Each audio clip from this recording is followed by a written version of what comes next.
பிள்ளைகளை பத்தி எனக்கு தெரியும் அக்கா. நீங்க தப்பான வழியில போக மாட்டீங்க, தப்பான விஷயத்த பண்ண மாட்டீங்க. அம்மா அப்பாக்கு எதிரா அம்மா அப்பா அசிங்கப்படுற அளவுக்கு எதுவும் நடந்துக்கிற மாட்டீங்கன்னு எனக்கு நம்பிக்கை இருக்கு. நீங்க ஏன் போட்டு குழப்பிக்கிட்டு இருக்கீங்க? உங்களை பெத்தவங்க நாங்களே உங்களை நம்புறோம். நீங்க ஏன்ட்டி அதையே யோசிச்சுக்கிட்டு இருக்கீங்க? விடுங்க கழுதையில. அந்த நாய்க்கு தெரிஞ்சது அம்பிடுத்தேன் அது பேசிட்டு போகுது. அதுக்காக அதுவும் நம்மள ஒன்னாயிர முடியுமா? அவங்க பேசுறதெல்லாம் ஒன்னாயிருமா? பேசாம விடுமா, அம்மா தான் இருக்கன்ல. அப்ப நீ என்ன நம்புற இல்லம்மா? அந்த ஆண்டவனே வந்து சொன்னாலும் ஏன் பிள்ளைகளை பத்தி எனக்கு தெரியும், போயிட்டு வான்ற மாட்டேன் அன்னைக்கிலே. யாருக்கிட்ட வந்து என்ன பேச்சு பேசிக்கிட்டு இருக்க? அடுத்து என்ன படிக்கணும், எப்படி முன்னேறணும், எப்படி வாழ்க்கையில லட்சியத்தோட பழைக்கணும்னு அதை பத்தி பார்க்கணும். அடுத்தவங்க அதை சொல்லிட்டாங்க, இதுக்கு இவ சொல்லிட்டாங்கன்னு யோசிச்சுக்கிட்டு இருந்தோம்னா நம்ம பொழப்ப நம்ம எப்ப பாக்குறது? உன்னைய மாதிரி படிக்கிற உள்ளையில இந்த மாதிரி சில்லித்தனமான விஷயத்த நினைச்சுக்கிட்டு யோசிச்சுக்கிட்டு உன் பொழப்பையும் உன் படிப்பையும் உன் நேரத்தையும் நீ கெடுத்துக்கிட்டு இருக்க கூடாது. உன் வாழ்க்கையில நீ சாதிக்க வேண்டியது எம்புட்டோ இருக்கு. அம்மாவையும் அப்பாவையும் பெருமைப்படுத்த வேண்டிய விஷயங்கள் எம்புட்டோ இருக்கு. அதையெல்லாம் பார்க்காம இதையெல்லாமா யோசிச்சுக்கிட்டு இருப்ப? போடி, போய் மூஞ்சி கைகளை கழுவிட்டு வா. அம்மா காப்பி ஓட்டு ஏதாவது பலகாரம் தரேன். லவ் யூ மா, லவ் யூ so much. என்னை விட்டு உயிர் போனாலும் உன்னை விட்டு நான் போமாட்டேன். ஜென்மம் பல எடுத்தாலும். கிச்சன் பக்கமே வரக்கூடாதுன்னு சொல்லிருக்கனா இல்லையா? என்ன பண்றீங்க நீ? 2 நாள் முன்னாடி மாமா பருப்பு உருண்டை குழம்பு சாப்பிடணும்னு சொன்னாங்க. எனக்கு உடம்பு சரியில்லையா, அதனால என்னால செய்ய முடியல. இன்னைக்கு கொஞ்சம் பரவாயில்ல அத்தை, அதான் மாமாக்காக செஞ்சுட்டு இருக்கேன். நான் தான் இன்னொரு நாள் செஞ்சு கொடுக்குறேன்னு சொல்லிட்டேன்ல, முடியாததோட எதுக்கு அடுப்படியில வந்து நிக்கிற? பரவாயில்ல அத்தை, இன்னைக்கு கொஞ்சம் நார்மலா இருக்கு. இன்ஜெக்ஷன் போட்டதுனால ஓகே தான். என்னடா கண்ணா, ஒரு 3 மாசத்துக்கு ரொம்ப கேர்ஃபுல்லா இருக்கணும். வெயிட்டான பொருள் எல்லாம் தூக்க கூடாது, குனிஞ்சு நிமிர்ந்து வேலை செய்யக்கூடாது. கொஞ்சம் கவனமா இரு. 5 மாசத்துக்கு அப்புறம் அத்தையே அந்த வேலையை பாரு இந்த வேலையை பாருன்னு உட்கார விட மாட்டேன். அப்பதானே நார்மல் டெலிவரி ஆகும். அந்த டைம்ல நீ ஆசைப்பட்ட வேலையெல்லாம் பாத்துக்கோ. கொஞ்சம் பொறுமையா இருமா. சரிங்க அத்தை. அம்மா சாவி. அம்மா, நைன்தார அக்கா வந்திருக்காங்க. அக்கா வந்திருக்காளா? என்ன திடீர்னு? நான் தாம்மா ஃபோன் பண்ணி வர சொன்னேன். பிரெக்னெண்டா இருக்கேன்னு சொல்லிட்டீங்களா அத்தை? இல்லம்மா, அதை சொல்றதுக்காக தான் நேர்ல வர சொன்னேன். என்னதான் போன்ல சொன்னாலும் நேர்ல பார்த்து சந்தோஷப்படுற மாதிரி இருக்காதுல்ல. நயன்தாரா, உங்க மாமியார் எது பண்ணாலும் பிளான் பண்ணாம பண்ண மாட்டாங்க. சரி வா, வந்து அக்காவை பாரு. வாங்க மைனி. அக்கா நயன்தாரா, நல்லா இருக்கியா மக்கா? நல்லா இருக்கேன்க்கா. நீ எப்படி இருக்க? பாப்பா எப்படி இருக்கா? மாமா எப்படி இருக்காங்க? எல்லாரும் நல்லா இருக்க முடி. நம்ம அன்னைக்கு வைக்க அண்ணன் இருக்கால, அவங்க கடை ஓப்பன் பண்ணாங்க. அதுக்கு வந்திருக்கையில தான் அத்தை திடீர்னு போன் அடிச்சு வீட்டுக்கு வந்துட்டு போனாங்க. அதான் சரி என்னமோ ஏதோன்னு ஓடியாந்தேன். ஒன்றும் பிரச்சனை இல்லைல்ல? எல்லாரும் நல்லா இருக்கீல்ல? அதெல்லாம் எல்லாரும் நல்லா இருக்கும் வனசா. அந்த ஆண்டவன் புண்ணியத்துல ஒரு குறையும் இல்லை. உங்ககிட்ட ஒரு நல்ல விஷயம் சொல்லலாமேன்னு தான் வர சொன்னேன். என்னங்கத்தே, என்ன விஷயம்? சாவி, வேதா நல்லா இருக்காளா? நல்லா இருக்கும் நல்லா இருக்கும். வாங்க முதல்ல வந்து உட்காருங்க, பொறுமையா பேசலாம். ஆக்கா வந்து உட்காரு. என்ன சாப்பிட்ற? அதெல்லாம் வயிறு ஃபுல்லா தண்டி வந்திருக்கேன், ஒண்ணு வேணாம். சரி நீங்க பேசிட்டு இருங்க, நான் போய் டீ போட்டு எடுத்துட்டு வரேன். ஐயோ சாவி, அதெல்லாம் ஒண்ணு வேணாம்ப்பா. இருக்கட்டும் பரவாயில்ல, நான் போய் போட்டுட்டு வரேன். அம்மா இருங்க வரேன். போ சாவி. இந்தரா நல்லா இருக்கீல? குழந்தெல்லாம் நல்லா வச்சுக்கிறாருல? அக்கா நான் நல்லா தான் இருக்கேன், அவரும் நல்லா தான் வச்சிருக்காரு. ஏன் பயந்து போய் கேக்குற? இல்லடி, திடீர்னு அத்தை போன் அடிச்சு வர சொல்ல மாட்டாங்க, அதான் ஒரு மாதிரி இருக்கு. வனசா, அதான் நல்ல விஷயம்னு சொல்லிட்டேன்ல, அப்புறமா ஏன் பயப்படுற? உன் தங்கச்சி அப்படியே உனக்கு தெரியாம நாங்க கொடுமைப்படுத்த போறோம்? ஐயோ அத்தை, நான் அப்படி சொல்ல வரல. என்னை பெத்த தாய் இருந்திருந்தா கூட இந்த அளவுக்கு அவளை பார்த்துருக்க முடியாது. நீங்க அதுக்கும் மேல ஒரு படி போய் அவளை நல்லபடியா பார்த்துக்கிட்டு இருக்கீங்க. அதை பத்தியெல்லாம் எனக்கு எந்த கவலையும் வந்ததில்ல. திடீர்னு போன் அடிக்க வந்தா ஒரு மாதிரியா இருந்துச்சு. எங்க மேல வச்சிருக்கிற நம்பிக்கைக்கு ரொம்ப சந்தோஷம் பவனசா. நீங்களும் பெரியம்மாவாக போறீங்க. அந்த சந்தோஷத்தை நேர்ல கூப்பிட்டு சொல்லலாமேன்னு தான் நேர்ல கூப்பிட்டு இருந்தேன். எத்தை, என்னத்த சொல்றீங்க? புரியல. உன் தங்கச்சி வெக்கத்துல குனிஞ்சிருக்கும் போது கூடவா புரியல? நீனும் உன் வீட்டுக்காரரும் பெரியம்மா பெரியப்பாவாக போறிய. நானும் எங்க வீட்டுக்காரரும் தாத்தா பாட்டி ஆயிட்டோம். நைந்தரா அக்கா, நெசம்மா வடி. ஆமாக்கா, என் தங்கமே. வாழ்க்கை வரமாதாட நீயும் பிறந்தாயே. விஷயத்த உன் தங்கச்சி புருஷனை வீட்டுக்கே வந்து நேர்ல பார்த்து ஸ்வீட் கொடுத்து சொல்ல வைக்கலான்னு தான் பார்த்தேன். ஆனா நயன்தாரா உடம்பு கொஞ்சம் வீக்கா இருக்குன்னு டாக்டர் சொல்லியிருக்காங்க. அதனாலதான் அலைய விடல. வீக்கா இருக்காளா? பயப்படுற அளவுக்குலாம் ஒன்றும் இல்லக்கா. நல்லா சாப்பிட சொன்னாங்க. எங்க சாப்பிட்றா? ஏதாவது செஞ்சு கொடுத்தாலும் கோழி குறிச்சது மாதிரி குறிச்சிட்டு இருக்க. வல்லு விதக்குன்னு வயிற்று பிள்ளைக்காரி சாப்பிட்டா தானே குழந்தை ஆரோக்கியமா இருக்கும். சொன்னா கேட்டா தானே. நல்லா சாப்பிடணும்ல மக்கா, அப்பதானே புள்ள ஆரோக்கியமா வளரேன். சரிக்கா, நான் சாப்பிட்றேன். நீ அழாத. ஏன் அலற? இவதான் எனக்கு மூத்த புள்ள. இவளை நான் குழந்தையாவே பார்த்துட்டேனா? கல்யாணம் பண்ணி கொடுக்கும்போது கூட ஒரு மாதிரி தான் இருந்துச்சு.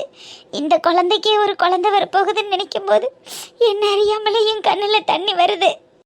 உலகமே இவளனா இவன் வாழும் அப்படி ஒரு கோணத்துல கவனமா இருக்கணும்னு சொன்னா என் மருமகளை நான் 10 கோணத்துல இருந்து கவனமா பார்த்துப்பேன். நீ அதெல்லாம் நினைச்சு கவலைப்படாத. நான் வேணும்னா ஒரு 10-15 நாள் கூட்டிட்டு போய் வீட்டில் வச்சிருக்கட்டுமா அத்தே? அங்கே வந்து இருக்கட்டுமா? இல்லம்மா வனசா, அதான் சொல்றேனே, கொஞ்சம் வீக்கா இருக்கா. இப்போதைக்கு டிராவல் பண்ண வேணான்னு பாக்குறேன். பயமா இருக்குல்லம்மா. ஏதாவது ஒன்று கிடக்க ஒன்று ஆயிட்டா என்ன பண்ண முடியும் சொல்லு? அம்மா அம்மாத்தே, அதுவும் சரிதான். வேணாம், இங்கேயே இருக்கட்டும். நான் அடிக்கடி வந்து பார்த்துக்கிறேன். உன்னால முடிஞ்சப்ப வந்து பாரு. இங்க என்ன ஆளா இல்லை அவளை பார்த்துக்கிறதுக்கு? உன் வேலைகளையும் நீ பார்க்கணும்லம்மா. தம்பியும் உடம்பு சரியில்லாம இருக்காரு, அவரையும் கவனிச்சுக்கணும். வீட்டில் குழந்தை இருக்கா, நீயும் கடை வச்சிருக்க, வேலை இருக்கு. அதெல்லாம் பாருங்க. நான் இவளை பத்திரமா பார்த்துக்கிறேன், சரியா? இவளை பத்தின கவலை இனிமே உனக்கு இல்லை அப்படின்னு நினைச்சுக்கோ. இவளை கட்டி கொடுத்த நாள்ல இருந்து நீங்க அப்படித்தானே வச்சிருக்கீங்க, சொல்லித்தான் தெரியணுமா? சரி சரி, வாங்க எல்லாரும் டீ சாப்பிட்டுக்கிட்டே பேசலாம்.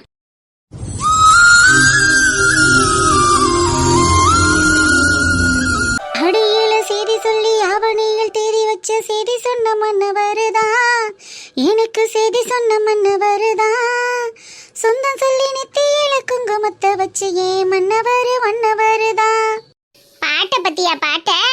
அந்த வேகாத வெயில்ல போய் விறகு வெட்டிட்டு வரேன். இவ பகுமானமா அதை எடுத்து எரிச்சுக்கிட்டு எப்படி பாட்டு பாடிக்கிட்டு வீட்டுக்குள்ள உட்கார்ந்துருக்கான் பாரு.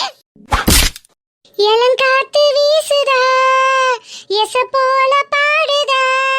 பாடுமுடா பாடு. ஏன் பாடாது? வேகாத வெயில்ல போய் விறகு வெட்டிட்டு வர்றது நான்ல, அப்ப உனக்கு பாடத்தான் செய்யும். அதான் உங்களுக்கு கேஸ் சிலிண்டர்னு எல்லாம் வாங்கிட்டு வந்து கொடுத்துருக்கேன்ல, அப்புறம் எதுக்கு விறகு வெட்டி கஷ்டப்படுறீங்க? உங்க பொண்ணான கைகளால விறகு வெட்டினா உனக்கு வலிக்கும்ல மதர். கேஸ் சிலிண்டர் வாங்கி கொடுத்துட்டா அதை நிரப்பி வைக்கிறதுக்கு காசு யாரா கொடுப்ப? முன்னாடிலாம் ஆட்டோ ஓட்டி ஒரு நாளைக்கு 1000-2000 கொண்டு வந்து கொடுப்ப. இப்பெல்லாம் 100-200 கண்ணில் காட்டுறதே பெரும்பாடால இருக்கு. கேட்டா இம்பிடுத்தே ஓடிச்சு அம்பிடுத்தே ஓடிச்சுன்னு கணக்கு வேற. மதர், உங்ககிட்ட போய் நான் போய் சொல்லுவேனா? செத்து போனவங்க ஆயா மேல சத்தியமா இப்பெல்லாம் அம்பிடுத்தா வருது. இப்பெல்லாம் ஆளுக்கு ஸ்கூட்டி, பைக்கு, காருன்னு எல்லார் வீட்லயும் எல்லாம் இருக்கு. அதனால ஆட்டோக்கு சவாரி எல்லாம் கம்மி ஆயிடுச்சு மதர், நம்புங்க. சரி, அதெல்லாம் இருக்கட்டும். நான் தான் ஆவணி ஞாயிற்றுக்கிழமை முச்சூடும் விரதம் இருக்கும்னு உனக்கு தெரியும்லடா. உன் பொண்டாட்டிக்கு மட்டும் தெரியாம போயிருச்சா?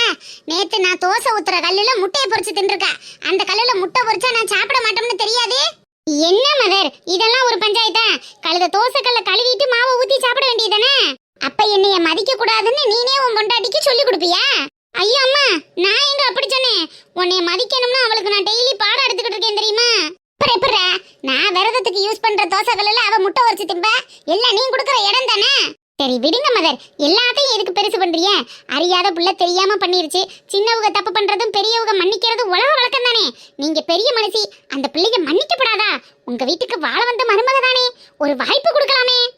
பாருடா பாவாட, முள்ள மன்றி மாதிரி ஒரு புள்ள பிறந்திருக்கேன். இவன் எனக்கு பிறக்கலேன்னு உங்க அப்பாவை முகத்தை பார்த்து ஓடி போன அந்த நாள்ல இருந்து இந்த நாள் வரைக்கும் நான் உனக்காக தாண்டா கஷ்டப்பட்டு வாழ்ந்துகிட்டு இருக்கேன். உனக்காக தாண்டா அந்த உசுரை வச்சுக்கிட்டு இருக்கேன். என்னைய உன் பொண்டாட்டி மதிக்கலைனா, நீ என் பக்கம் நிக்கலைனா, நான் அந்த உசுரை வச்சுக்கிட்டு இருக்கிறதுல அர்த்தமே இல்லப்பு. Mother, அழுகாதீங்க mother. நீங்க அழுதா எனக்கும் அழுகாச்சியா வரும். சரிடா என் தங்கம், நான் அழுகல. இந்த அம்மா அழுதா உனக்கு தாங்காதனா? நான் இனிமே அழுக மாட்டேன். கண்ணை தொடங்க மதர். உங்க கண்ணுல இருந்து கண்ணீர் வந்தா என் நெஞ்சில இருந்து ரத்தமே வந்துரும்.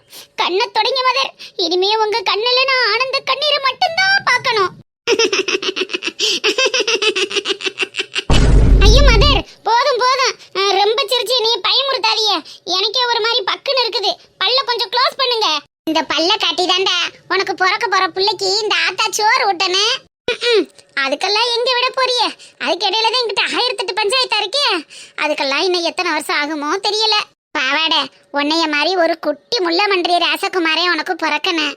அது அந்த ஆத்தா கையால திண்ணையில உட்காந்து தாளாட்டி பாராட்டி சோறூட்டி வளர்க்கணும்டா. அதாண்டா அந்த ஆத்தாளுக்கு ஆசை. நீ அதை நிறைவேற்றுவியா? நிறைவேற்றுறேன் மதர். நீங்க கொஞ்சம் உங்க மவுத்தை க்ளோஸ் பண்ணுங்க, ரொம்ப பயமா இருக்கு. எப்போதும் இந்த பயலுக்கு குசும்புதேன். உன் பொண்டாட்டியை என் சொல்லு பேச்சு கேட்டு நடக்க சொல்லுடா பாவாட. அவளே மதிக்கலைன்னா என்ன ஆறுடா மதிப்ப? இப்போ உனக்கு என்ன? என் பொண்டாட்டி உன் சொல் பேச்சு கேட்டு நடக்கணும், உனக்கு பிடிச்சது மாதிரி இருக்கணும், அப்படித்தானே? விடுமா, இது ஒரு விஷயம்னா இதுக்காக கண்ணீர் வடிச்சுக்கிட்டு இருப்பியா? இப்ப பார், அவளை என்ன மாதிரி அதட்டி எப்படி உன் வழிக்கு கொண்டுட்டு வரேன்னு பார். அருக்கு அருக்கு டார்லிங், அருக்கு பேபி. என்ன ஆத்தாடி, ஆத்தா மூஞ்சி என்ன அப்படி போகுது? அருக்காணி, உள்ள என்னடி பண்ற? வெளிய வாடி. நான் உள்ளதான் சமைச்சிட்டு இருக்கேன், நீங்க உள்ள வாங்க.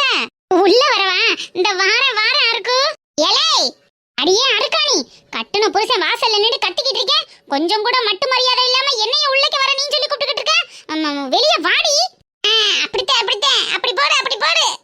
எங்கிட்டு நமக்கு புள்ள பிறக்கிறதுக்குள்ள இந்த கிழவி நம்மளுக்கு டைவர்ஸ் வாங்கி கொடுத்துரும் போல இருக்கே.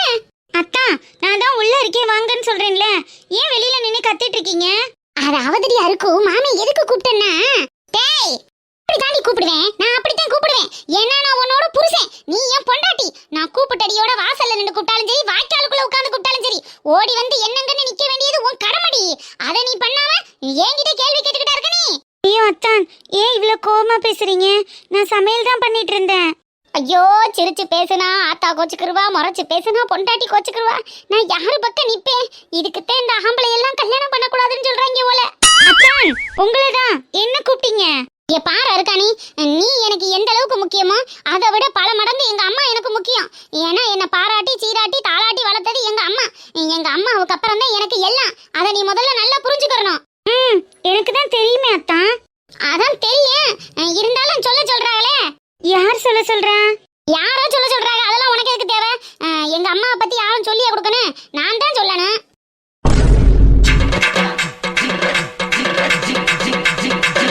என்னத்தான் வளர்றீங்க? நீங்க நிதானமா இல்ல. ஆமா, நீ நிதானமா இல்ல. உன் காலு தரையில படலைன்னு சினிமா டயலாக் எல்லாம் கேட்கறதுக்கு நான் இங்க இல்ல. நான் சொல்றத நீ ஒழுங்கா கேளு.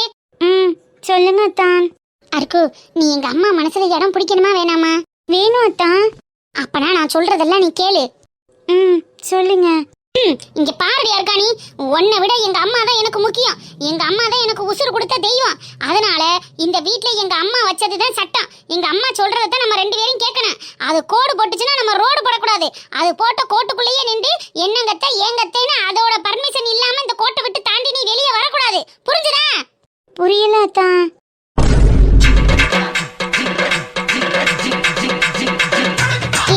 புரியலையா? நீங்க கடகடன்னு சொன்னீங்களா, அதான் எனக்கு புரியல. கொஞ்சம் நிறுத்தி நிதானமா சொல்லுங்க. ஒரு மண்ணும் புரியாது. அதாவது இருக்கு, உனக்கு நான் தெளிவாவே சொல்றேன். நீ எந்த ஒரு விஷயத்த பண்ணனாலும் எங்க அம்மா கிட்ட கேட்காம செய்யக்கூடாது, சரியா? சரிங்க தான். உனக்கு இந்த வீட்ல என்ன டவுட்டா இருந்தாலும் சரி, இந்த ஊர் ஆட்களை பத்தி நீ எதுவும் தெரிஞ்சுக்கிறணுமா இருந்தாலும் சரி, எதுவா இருந்தாலும் நீ எங்க அம்மா கிட்ட கேட்கலாம். ஏன்னா எங்க அம்மா ஒரு ஆல் இந்தியா ரேடியோ. அதுக்கு ஊர்ல உள்ள எல்லார பத்தியும் தெரியும், சரியா? சரிங்க தான். ஊரையே தெரிஞ்சு உள்ளங்கைக்குள்ள வச்சிருக்கிற எங்க அம்மா இந்த ஓலை குடிசையில ஏன் இருக்கு தெரியுமா? எல்லாம் எனக்காக தான் இருக்கு, எனக்காகத்தான். என்ன ஒரு டைப்பாவும் கொட்டா. இங்க பாரு இருக்கு, நான் டைலாக் எல்லாம் பேசி நேரத்தை கழிக்க விரும்பல. இனிமே எங்க அம்மா சொல் பேச்ச மீறி நீ எதுவும் செய்யக்கூடாது. எதுவா இருந்தாலும் எங்க அம்மா கிட்ட கேட்டு எங்க அம்மா என்ன சொல்றாங்களோ அதை தட்டாம செய்யணும், புரிஞ்சுதா? சரிங்க தான், அப்படியே ஆகட்டும். அப்படியே ஆகட்டுமா? சரி ஆகட்டும். நீ போய் வேலையை பாரு. இன்னைக்கு என்ன சமைக்க போற? சோறு அடுப்புல வேகுது. நீங்க மீன் வாங்கிட்டு வந்தீங்கல்ல, அதை சமைக்கணும். சரி, மீன் குழம்புல என்ன டவுட்டா இருந்தாலும் எங்க அம்மா கிட்ட கேட்டு கத்துக்க. அம்மா எப்படி சொல்றாங்களோ அதுபடி செய்யு. இனிமே நீனா உன் இஷ்டத்துக்கு இந்த வீட்ல எதுவும் நடக்க கூடாது. அண்டர்ஸ்டாண்ட்? ஓகே, இன்னையில இருந்து உன்னை நான் வாட்ச் பண்ண ஆரம்பிச்சிட்டேன். You can go. Yes boss. நம்மளே பெரிய லூசு நினைச்சா இவன் நம்மளோட பெரிய கிற்கா இருப்பா இருக்கு. நம்ம என்ன பால் போட்டாலும் கோல் போடுறா. சரி போயிட்டு வா. போய் வேலையை பாரு போ. நிக்காத வசவசன்னு. நான் பெரிய கோவக்காரமா, அடிச்சு போட்டாலும் போட்டுருவேன். சரிங்க தான். எப்படிமா? சூப்பரா நம்ம தம்பி. சூப்பர்.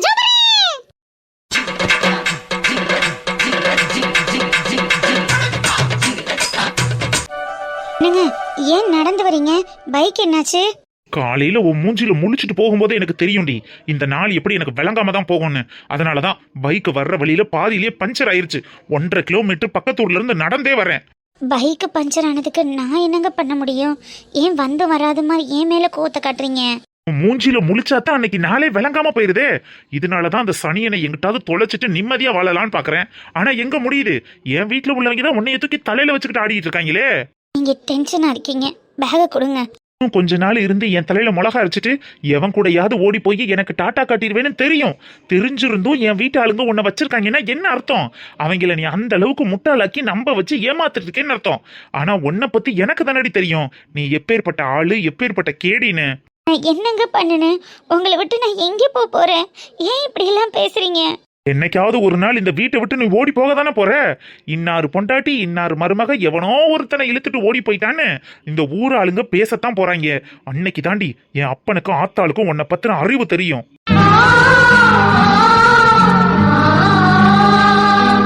ஏய், கட்டின புருஷன் கத்திக்கிட்டு இருக்கேன், நீ பாட்டுக்கு பேக்கை தூக்கிக்கிட்டு கிளம்பிக்கிட்டு இருக்க. என்ன இந்த பேக்கோட ஓடி போயிடலான்னு பாக்குறியா? பார்த்தாலும் ஓடிடுவ போயிடுவ, எவனோட பேசிட்டு இருக்கேன்னு இந்த மாதிரியே சொல்லிட்டு இருந்தா நான் நின்று எப்படிங்க கேட்டுட்டு இருக்க முடியும்? எனக்கும் கஷ்டமா இருக்கும்ல. கஷ்டமா? உனக்கா? நல்ல பொம்பளைங்களுக்கு தாண்டி அதெல்லாம் கஷ்டமா இருக்கும். உன்ன மாதிரி நாதாரியெல்லாம் எதுக்கு நீ கஷ்டப்படுற? உண்மையை சொன்னா குத்துதோ?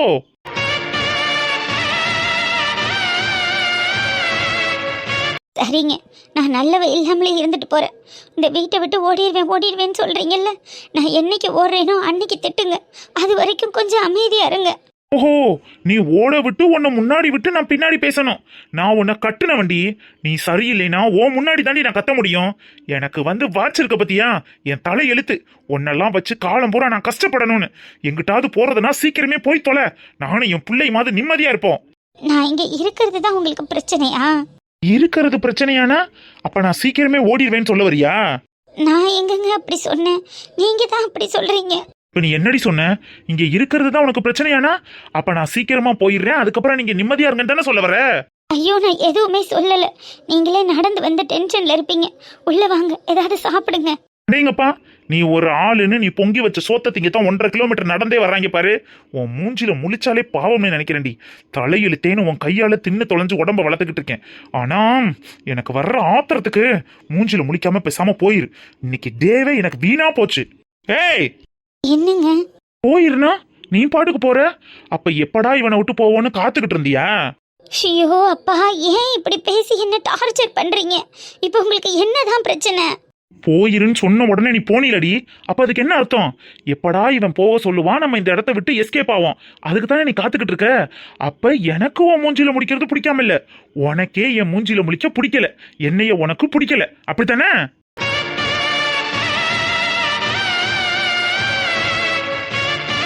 அப்படியெல்லாம் ஒன்றும் இல்லைங்க. அப்ப ஏண்டி போன? நீங்க தானுங்க போக சொன்னீங்க. போன்னு சொன்னா ஒரு நிமிஷம் கூட நின்று பார்க்காம விருட்டுன்னு போயிருவியா? அப்போ இங்க நிக்கவோ என்கிட்ட பேசவோ என்னைய பார்க்கவோ உனக்கு பிடிக்கல, அதனாலதானே உடனே போயிட்ட. சரி, நான் இங்கேயே நிக்கிறேன். நீங்க என்ன எவ்வளவு முடியுமோ அவ்வளோ திட்டுங்க, நான் எல்லாத்தையும் வாங்கிக்கிறேன். அப்ப உன்னை திட்டுறதுக்கு தான் 1.5 கிலோமீட்டர் நான் பஞ்சர் பண்ணிட்டு நடந்தே வந்திருக்கேன், அப்படித்தானே? கடவுளே, இப்ப நான் என்னதான் பண்ணட்டும்? நிக்கவா இல்ல போகவா? இதே அவனா இருந்தானா அவன் பேசுறதெல்லாம் கேட்டு ரசிச்சுக்கிட்டு இங்கனையே நின்றுகிட்டு இருந்திருப்பல்ல. என்ன பார்க்க உனக்கு பிடிக்கல, என் மூஞ்சி உனக்கு பிடிக்கல, அதனாலதானே ஓடுறதுலயே குறியா இருக்க. அப்ப நீ அவன்கிட்ட போய் பார்க்கணும், அவன்கிட்ட போய் பேசணும், அவன் பேசுறதை கேட்டுக்கிட்டே இருக்கணும்னு உனக்கு ஆர்வமா இருக்கு. எப்படா ஓடுவோன்னு நீ காத்துக்கிட்டு இருக்க, அதானடி அர்த்தம். மாதவா, அம்மா வாங்கம்மா. என்னப்பா இன்னைக்கு இம்புட்டு நேரம் சென்று வந்திருக்க? வர வழியில பைக் பஞ்சர் ஆயிடுச்சுமா, தெரிஞ்ச ஃப்ரெண்டு வீட்டுல பைக்கை போட்டுட்டு நடந்தே வந்தேன், அதான் லேட்டு. அயல யாருக்காவது போன் அடிச்சு வர சொல்லி இருக்கலாம்ல, வந்து கூட்டிட்டு வந்திருப்பாங்கல்ல, இதுக்காண்டி ஏன் நடந்தே வர? போன் அடிச்சேம்மா, சரி யாரை போய் கூப்பிடுறதுன்னு கூப்பிடல. பரவாயில்ல, அதனால என்ன இருக்கு, நடந்து வந்தா உடம்புக்கு ஆரோக்கியம் தானே. மாடனே, அத்தை, தம்பிக்கு அந்த மோர் இருந்துச்சுல்ல, அதை எடுத்து கொடு, குடிக்கட்டேன். சரிங்க அத்தை. ஏமா பைய வச்சுக்கிட்டே நிக்கிற? போய் எடுத்து கொடு. என்னங்க, நான் போகட்டுமா? என்ன மாடோனா, நிக்கிறது போறதுக்கெல்லாமா புருஷன்கிட்ட பர்மிஷன் கேட்கணும்? போமா, பேக் வச்சுட்டு எவ்வளவு நேரமா நிப்ப? போய் கொஞ்சம் குளிக்கிறதுக்கு மட்டும் சுடு தண்ணி போடுறியா? உடம்பெல்லாம் ஒரு மாதிரி கசகசன்னு இருக்கு. சரிங்க, போடுறேன். நான் போட்டுமாங்க? ஏம்மா போமா. போய் சுடு தண்ணி போடு அதான் சொல்றேன்ல